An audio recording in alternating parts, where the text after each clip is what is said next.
Hello everyone, good morning সকলকে। আজকে সকাল সকাল চা খেতে খেতেই এত বড় একটা পার্সেল চলে এসেছে।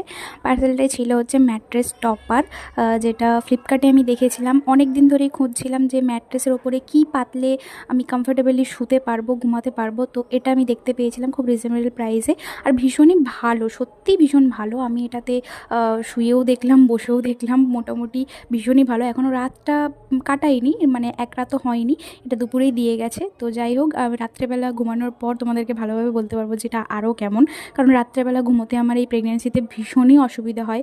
তো সেই কারণেই এটা অর্ডার করা। তো আমি তো অর্ডার করেছিলাম, বাবু এটা জানে না। তো বাবু অফিস থেকে আসার পর আমি ওকে বললাম বিছানাটায় বসে দেখো। ও বসার পর বলছে এটা উঁচু উঁচু লাগছে, নরম নরম লাগছে। তারপর ও চাদরটা তুলে দেখলো, আর আমি ওকে জিজ্ঞেস করলাম যে বলো তো কেমন, এটা কেমন লাগছে আগে বলো। না আরাম না, অনেকটা আরাম আরাম না, এটা নরম নরম। তো রিয়াকশান তো দেখলেই। দেন তারপরে খাওয়া দাওয়া করে একটা ডাব কেটে দিয়েছিল, ডাবের মালাইটাই আমি খাচ্ছিলাম। তো সবাই মিলে সাবস্ক্রাইব করে দিও। Bye bye.